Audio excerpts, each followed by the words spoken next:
Before the birth of the universe, there was nothing. But that nothing was actually everything. Silent, boundless, undefined potential. And in an instant, there was no explosion. There was an intention. That intention transformed into vibration. Vibration into energy. Energy into matter. Matter into life. And life into consciousness. Every thought that appears in your mind is the echo of that first intention. Is it possible that the universe is not something that watches you, but something that thinks with you? This video is not just asking a question. This video will take you beyond your own mind. Because perhaps the universe doesn't begin outside, it begins within you. Humanity has circled around this question for thousands of years. What is reality? While Plato cast shadows on the cave wall, the Upanishads in the East said, "The universe is Brahman, and you are that." After 2,500 years passed, science stepped onto the stage, and without realizing it, repeated the very same line. Max Planck, the father of modern physics, said, "There is no such thing as matter. All matter exists only as a product of a consciousness that observes it."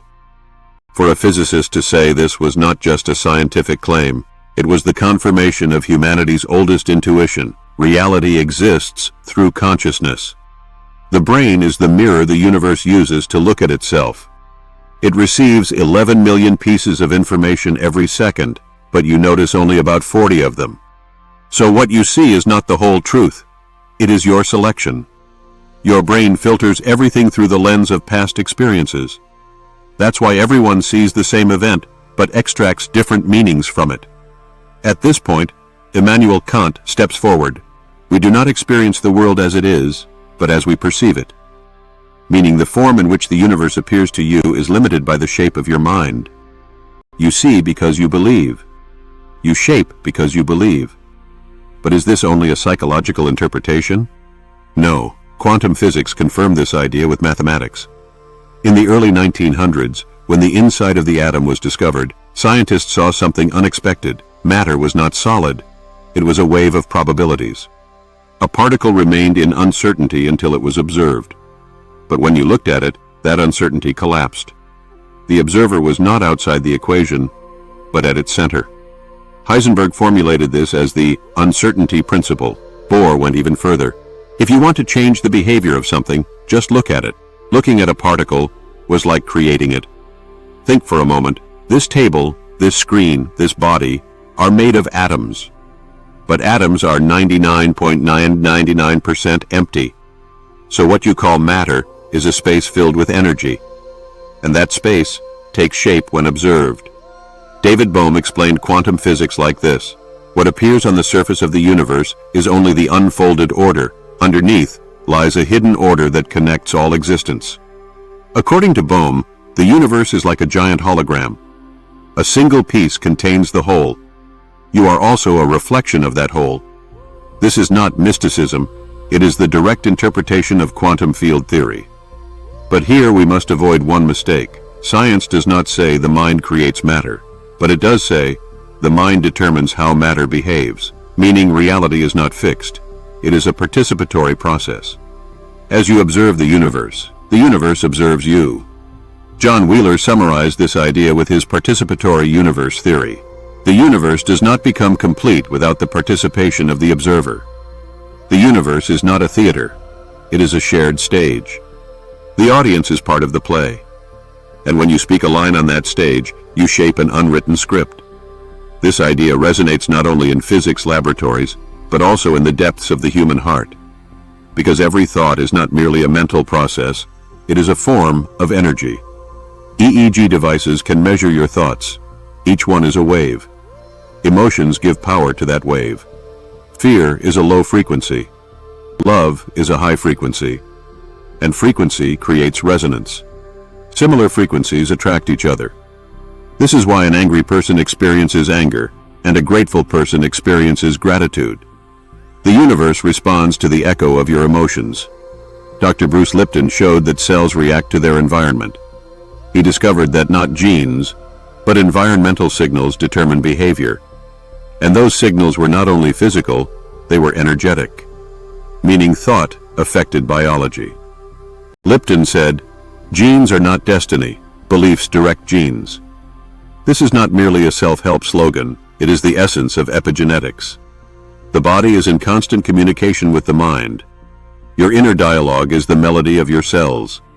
Sometimes people belittle the phrase "the power of thought," but the very thing they belittle may one day determine the future of medicine. The placebo effect showed that the brain turns belief into chemistry. When you believe a pill will work, your brain produces the same drug itself. Fear works the same way. If you believe something bad will happen, your body behaves as if it already has. This is why we cannot say, thought does not create reality.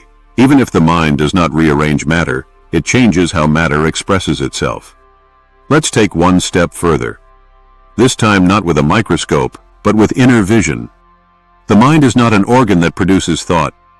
The mind is like a field that hosts thought. In that field, an idea is born, turns into energy, and then returns to you as experience. Carl Jung called this synchronicity. He said events that appear to be coincidences are actually meaningful simultaneous connections between consciousness and the universe. When you think of something intensely, it is no coincidence that something corresponding appears in reality. The mind sends out a wave. The universe sends back an echo. This exchange is endless. When you think, the universe hears you. When the universe answers, you remember your thought.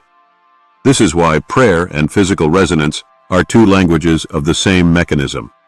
One uses words, the other frequency. Every era has described this truth in its own language. In ancient Egypt, Thoth was the god of thought. The Greeks called it Logos, the conscious mind that orders the universe. Indian philosophy says the sound Om is the vibration of the cosmos. Modern physics speaks of Planck vibration. All describe the same melody. Existence is the echo of a thought. But now, here, in the heart of our age, there is a new challenge. If the power of the mind remains only in theory, nothing changes. Real transformation begins when awareness turns into action. Thought gives direction. Emotion provides fuel. Action turns energy into matter. The universe is not a passive observer. It is a reflective intelligence. Whatever frequency you vibrate at, you see a world in that frequency. My friend, now consider a question. If you want to change the world, what should you change first? The answer is simple, but not easy. Your thoughts. Because the world does not flow from the outside in, it flows from the inside out. The vibration of your inner universe determines the geometry of your outer universe. This is where science and philosophy meet at the same point. Einstein was a physicist but also a mystic. He said, "You can live your life in two ways, as if nothing is a miracle, or as if everything is a miracle." That second option is the doorway to awareness. Because when awareness begins, reality becomes fluid. A universe emerges that shapes itself through your eyes. This is not an end, but the beginning of the real journey. Because now we have reached the real question. Is the mind only an observer, or also a creator? To find the answer, we will have to go beyond the limits of time, death, and consciousness. We will explore how the hidden order of the universe echoes within awareness itself. While chasing this question, we begin to notice that not only matter, but time itself starts to dissolve. Because if you want to understand the relationship between mind and reality, you must confront that invisible river we call time. A clock may be an object on the wall, but what you call time is an order inside your mind. When Albert Einstein developed the theory of relativity, he revealed a truth that shattered all of our common sense. Time was not absolute. It could stretch depending on an observer's speed and position. As you approach the speed of light, time slows down. Near a massive object, a clock flows differently. So the moment you call now may be completely different in another corner of the universe. Einstein wrote this to a friend in a letter. For us, the flow of time is real, but in physics, the distinction between past, present, and future is merely an illusion, however persistent. If this is true, the past may still be vibrating somewhere, and the future as well. Perhaps before you live your future, you rehearse it countless times in your mind, and the universe turns that rehearsal into a script of reality. The mind's ability to simulate the future is astonishing. The hippocampus works not only to remember, but also to imagine tomorrow. The brain uses the same networks for memory and prediction. Do you know what this means? While you're thinking about what happened yesterday, you're actually painting tomorrow as well. With the same pen, with the same colors. If your mental vocabulary is filled with the words lack, fear, threat, tomorrow will arrive with the same tone. Because your brain will operate in protection from danger mode. It will search for an enemy beneath every shadow. But if you see the world through the words curiosity, discovery, meaning, tomorrow comes in a completely different shade. The mind is the door that opens to the future. Time is the story that walks through that door. And then there is the end, death. For most people, death appears like a finish line. The plug of the mind being pulled, consciousness extinguished, a dark void. But some people approached that line and came back to tell us. Time stopped, they said. I left my body. I saw everything as a whole. There was no fear, only intense love. It would not be correct to treat these experiences as metaphysical proof. But they show one thing. Consciousness sometimes seems to continue beyond the boundaries of the brain. Roger Penrose and Stuart Hameroff proposed the idea that quantum processes operate within the microtubules of the brain. According to them, consciousness may be a quantum-level pattern of information organized inside neurons. At the moment of death, this pattern collapses, but the energy is not lost. It returns to the universal field. This is a theory, not an established fact. But it leaves the door slightly open. Consciousness may not be confined solely to the brain. If consciousness is a local vibration of a universal field, then the death of your body does not mean the signal is gone. It may simply mean the receiver has changed. Ancient teachings told this in different words. Sometimes they called it soul, sometimes essence, sometimes wave. You are the wave, the universe is the ocean. Waves come and go, the ocean remains. When you were born, a name was given to you. That name became the shape of the wave. But you were never only that name. The name is the cover of the story, not its content. The content is awareness. Today, neuroscience states one thing clearly. Processes in the brain accompany consciousness. Every emotion is a chemical storm. Every decision is a pattern firing across neural networks. But it still cannot fully answer this question. Where does the inwardly felt quality of this pattern come from? Pain is not just a signal. It is feeling hurt. Love is not just oxytocin. It is feeling at home. Fear is not just adrenaline. It is feeling alone. This felt quality is called the hard problem of consciousness. How does the awareness I exist arise when a few neurons fire? There is still no formula. But there is an intuition. Consciousness may not be a byproduct of the universe. It may be its fundamental feature. Many modern philosophers and scientists are discussing an idea called panpsychism. Perhaps consciousness is the basic building block of all existence, meaning everything from atoms to galaxies may be vibrating with different densities of awareness. Consciousness is not something added to matter. It is matter's deepest form. If this is true, you are not a lonely mind in the universe. The universe itself is thinking with you. Now it's time to bring the question to a personal level. Let's put it like this. You are not just a body, not a name, an identity, a job, or a file of memories. All of those are the stage of your experience. But you are not the stage itself. The real you is the awareness observing and experiencing that stage. This is not difficult to understand. Right now, watch a thought pass through your mind. What will I eat today? What will happen tomorrow? What is this video talking about? Thoughts come and go. Emotions too. Anger comes, joy goes. Excitement comes, sadness goes. But your awareness is always there. While the waves change, the deep water remains the same. This is why, when you identify with your thoughts, you feel as if you're being thrown around in a storm. But when you identify with your awareness, you realize you are the sky watching the storm. The sky is not affected by the storm. It only notices it. So what good is this to me, you may ask? A lot. Because to understand how your thoughts affect reality, you must first stop identifying with them. See them not as mine, but as arising within me. Then thought is no longer an absolute command. It becomes an option you can evaluate.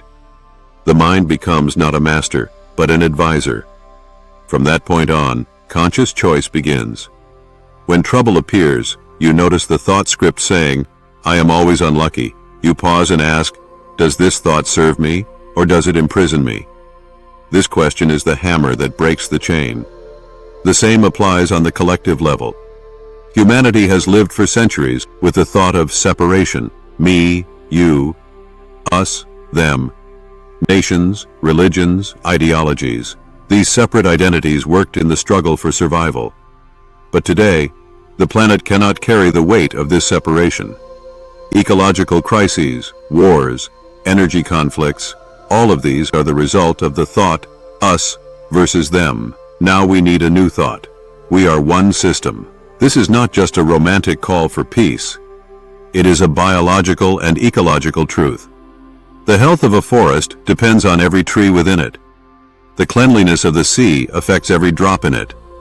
Human consciousness is like an invisible forest. When you choose fear, you add fear to that forest. When you choose love, you add love. This is not an abstract metaphor. The electromagnetic field of your heart extends for meters around you. The vibration created by your emotions quietly affects the nervous systems around you. If there is a peaceful person in a room, everyone relaxes. If there is an anxious person, everyone tenses up. You cannot see this field, but you feel it. And consciousness is the architect of this invisible field. From here we arrive at this. If your thoughts affect individual and collective reality, then what you think is no longer just a personal matter. Your thought is a wave. Waves combine and become an ocean.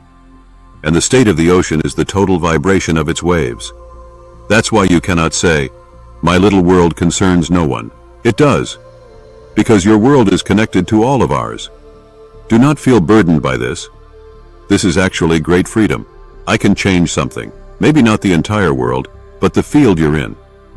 That room, that relationship, that job, that street, you can touch the energy of all of them. How?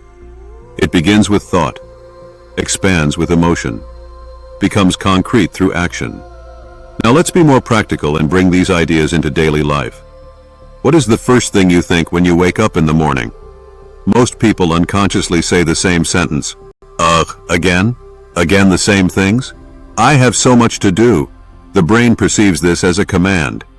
It releases stress hormones, slightly tightens your muscles, speeds up your heartbeat. Your eyes work like a radar looking for danger. As a result, the energy of the day is depleted before it even begins. Yet another sentence is possible in the same scene. I'm breathing. Today I can make a new choice. This is not naive positivity. It is realistic awareness.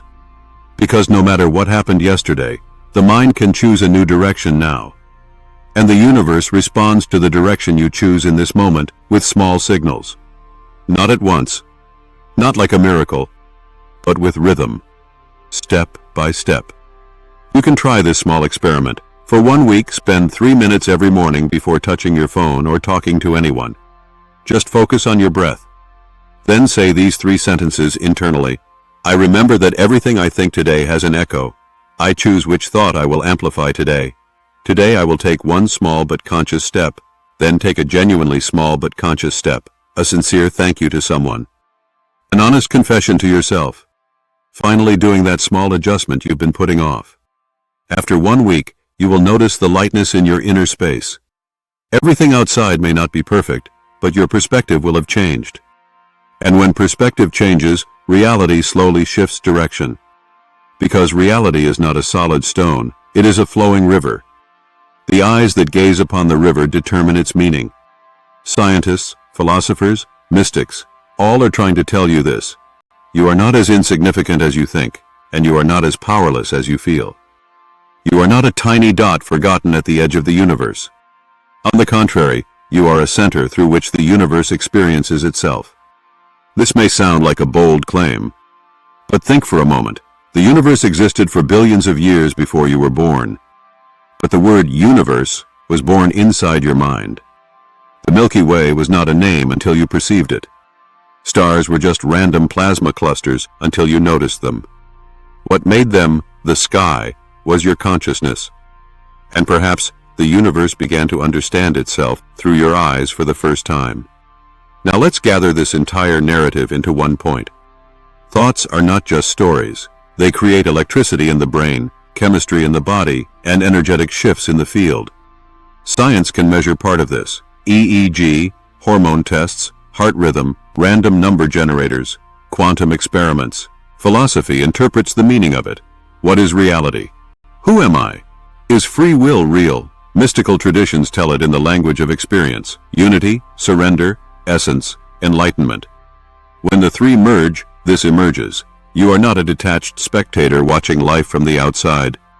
Life is a living field that speaks and shapes itself with you. When you begin to understand this field and participate in it consciously, the world stops being something that simply happens to you. It becomes something you co-create. This is not an easy path. Sometimes you will break. Sometimes you will be disappointed. Sometimes you will say, nothing is changing. But remember, the universe does not respond to sporadic bursts, but to steady vibrations. When you strike the tip of a fork, the metal vibrates. But if you stop immediately, the sound disappears. Just like your intentions. A momentary excitement does not change much in the long run. But a small conscious choice each day gradually resets your field. Pay attention to how people feel when they stand next to you. If you live consciously for long enough, people will begin to relax near you for no reason. This is what they call your energy. Scientifically, it is a coherent heart rhythm, a more synchronized brainwave pattern, less defense, more openness. This state is a real effect. And that effect begins with a thought. Now, for a moment, let everything go. While watching this video, set aside all your mental commentary. Stop saying, is it true, false, exaggerated, incomplete? Just feel. Right now you are breathing. This is an undeniable truth. Breath flows in and out, just like the universe flowing in and out. What enters is not just oxygen, meaning, experience, awareness. What leaves is not just carbon dioxide, the past, burden, thoughts that no longer serve you. Every breath whispers to you, you can begin again at any moment. Your past does not have to be the script of your future. Your brain can stretch. Your heart can open. Your consciousness can expand. Your vision can deepen. And in that depth, you may discover this: the universe is not your enemy. The universe is your conversation partner. Now it's time to ask the final question. After this video, I cannot promise that your life will be full of miracles. No one can. But I can whisper this: if something changes, it won't be reality itself. It will be your relationship with it.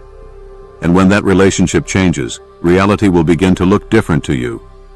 Maybe your problems will not completely disappear, but you will be someone different inside those problems. And sometimes, that alone is enough to change destiny. Because destiny is not the sum of events, but the imprint those events leave on you.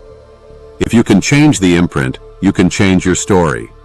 So, from this point on, I ask only one thing from you. Do not choose your next thought randomly. Notice it, see it, accept it, and if necessary, let it go.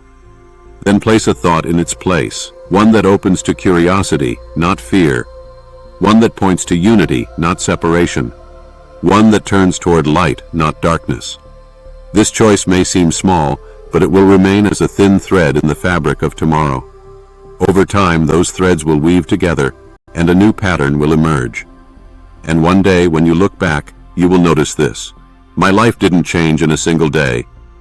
But one day, I decided to change my thoughts, and from that day on, everything began to flow in a different direction. This is the true power of thought.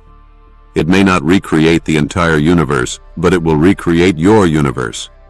And remember, sometimes the greatest evolution begins silently, in a single mind, with a single thought. Perhaps the thought born after this video is just a small spark, but the universe ignited all its stars with a spark. Who knows, maybe that small thing you are thinking is the beginning of your own galaxy.